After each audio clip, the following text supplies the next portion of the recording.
देश के सभी सहारा निवेशकों से निवेदन है कि इस चुनाव से पहले, वोट से पहले इस वीडियो को एक बार जरूर देखें और वीडियो देखने के बाद ज़्यादा से ज़्यादा लोगों के पास शेयर जरूर करें।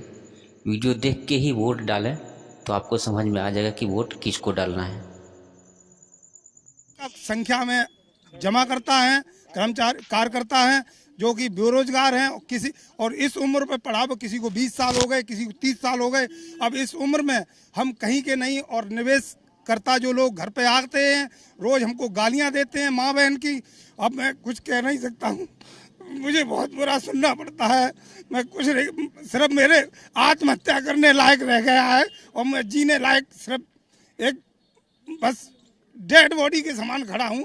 मैं सरकार से विनम्र अनुरोध करता हूं, मुख्यमंत्री जी से, योगी नाथ से और प्रधानमंत्री जी से कि इसमें हस्तक्षेप करें और हम लोगों को आत्महत्या से बचाएं। और नहीं तो मुझे बस घर छोड़ने के लिए मजबूर होना पड़ रहा है और मजबूर होने के लिए हम जाएंगे भी कहाँ। लोग जो कह रहे हैं हम तुमको गोली मार देंगे, क्या कर देंगे। अब जो माँ बहन के सामने वो इस उम्र में 50 साल का हो गया हूँ, बच्चे जवान हैं, मैं किसको अपने बच्चों को सांत्वना दिलाऊं कि क्या करूं। अब मैं सुसाइड करने के अलावा मेरे पास कोई चारा नहीं। अगर सरकार ने मेरी मांगे नहीं सुनी तो मैं, कई एजेंट ऐसे हैं जो सुसाइड करने के कगार पे हैं। अब ये स्थिति आ गई है कि सरकार ने, हम लोगों ने प्रतिनिधि चुने हैं, किस लिए चुने हैं, क्योंकि वो हमारा दुख दर्द महसूस करे और हमारे दुख में सहयोग करे। क्योंकि हमें तो सरकार पे विश्वास होता है, भाई लाइसेंस मेडिकल स्टोर को देती है, लाइसेंस कंपनियों को देती है, HDFC बैंकों को देती है, तो सर इसको भी इसने लाइसेंस दिया, हमने कौन सा बुरा किया। अगर लाइसेंस ये नहीं देती तो हम क्यों जमा करते। और आप 13 करोड़ जमा करता है। ऐसे खोमचे वाले हैं, रेडी वाले हैं, सब्जी वाले हैं, बेचारे वो अब हमसे भी ज़्यादा रोते हैं। हम तो कब रोते हैं कि वो कहते भैया मेरी माँ बीमार है, बच्चा बीमार है, मैंने जो कुछ था घर से जमा पूंजी घरवाली की वो बेच बाच के किसी को 5,000 दे दी। अब मेरे पास कुछ नहीं बचा झूठ बोलने के लिए सिवा, मैं कहाँ तक झूठ बोलूँ। अब वो सरकार से, योगी से और माननीय राष्ट्रपति जी से मेरा करबद्ध निवेदन है कि मैंने जंतर मंतर पे 3 दिन धरना देके और लखनऊ विधानसभा पे धरना देके मैंने विरोध अपनी बात रखी थी। और आप लोगों ने, राष्ट्रपति जी ने कहा था कि 15 नहीं 1 महीने में आपका भुगतान शुरू हो जाएगा, प्रक्रिया शुरू हो जाएगी। और आज 3-4 महीने हो गए। सभी हमारे जनप्रतिनिधि नेताओं से पक्ष विपक्ष मेरे आत्महत्या करने लायक रह गया है और मैं जीने लायक सिर्फ एक बस डेड बॉडी के समान खड़ा हूं। मैं सरकार से विनम्र अनुरोध करता हूं, मुख्यमंत्री जी से, योगी नाथ से और प्रधानमंत्री जी से कि इसमें हस्तक्षेप करें। और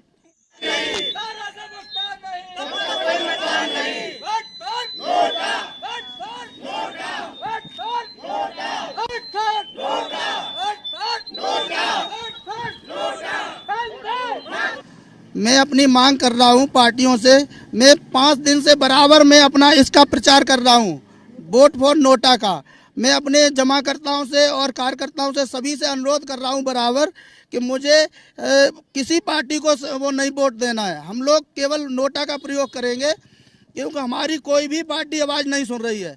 हम बराबर मुख्यमंत्री को ज्ञापन भेज चुके हैं DM के माध्यम से, और उप मुख्यमंत्री ब्रजेश पाठक जी हमारे यहाँ आए थे, उनको भी ज्ञापन दे चुका हूँ, जयवीर सिंह मंत्री को भी दे चुका हूँ, अखिलेश को भी दे चुका हूँ, सभी लोगों को ज्ञापन दे चुका हूँ बराबर। लेकिन अभी तक हमारी किसी ने आवाज़ नहीं उठाई।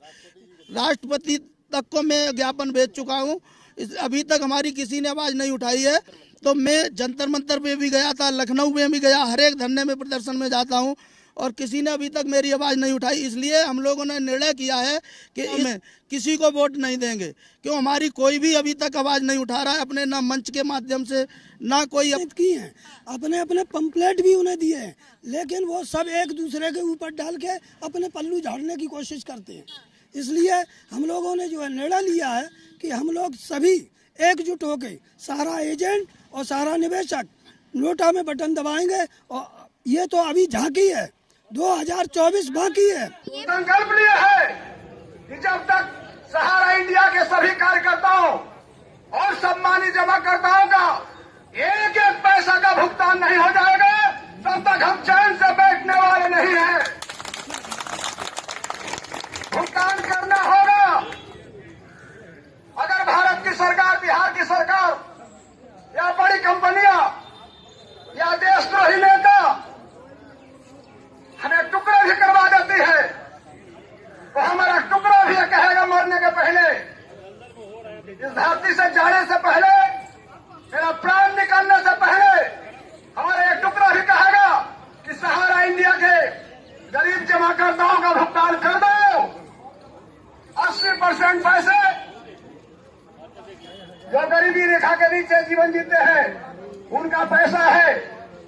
20%, 18% मध्यम वर्गीय परिवारों का है और सिर्फ 2% पैसा धनी लोगों का है। अगर 50% धनी लोगों का होता था तो अब तक कभी भुगतान हो गया होता। ये सरकार गरीबों की नहीं है। और जो विपक्षी पार्टियां हैं, चाहे कांग्रेस हो, आम आदमी पार्टी हो, जदयू हो, राजद हो, सपा हो, ये सब टिके हुए हैं। ये आवाज क्यों नहीं उठा रहा है?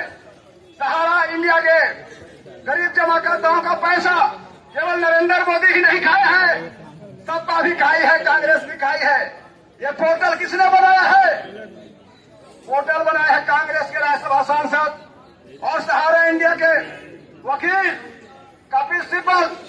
जो खतरनाक पोर्टल है, ये जमाकर्ताओं को भुगतान कराने वाला पोर्टल नहीं है, ये जनता के धन को डुबाने वाला पोर्टल है। केजरीवाल ने कहा था, राहुल गांधी ने कहा था कि 40 करोड़ रुपया नरेंद्र मोदी के नाम से गया है सुब्रत राय के द्वारा। जब सहारा की फाइल को ईडी ने पकड़ा 2014 के नरेंद्र मोदी के प्रधानमंत्री बनने के बाद, उसमें डेट बाई डेट लिखा हुआ है 40 करोड़ नरेंद्र मोदी को दिया गया है। अगर ये आरोप गलत है तो केजरीवाल को गिरफ्तार क्यों नहीं किया गया? राहुल गांधी को गिरफ्तार क्यों नहीं किया गया? हम पूछना चाहते हैं प्रधानमंत्री मोदी से। बिहार की सरकार है जो अपने को ईमानदार कहती है। भारत में सबसे ज्यादा पैसा अगर किसी राज्य में निवेश हुआ है वो बिहार में निवेश हुआ है। हम तो कहते हैं खुलेआम डंके की चोट पर, अगर प्रधानमंत्री मोदी बेईमान है, अमित शाह बेईमान है, नीतीश कुमार अगर ईमानदार है तो उसका संपत्ति सीज करो, सहारा शहर सीज करो और एमबी वैली में 40% संपत्ति सीज करके उसको नीलाम कराओ और उसका भुगतान कराओ। कराने को तैयार है? नहीं है।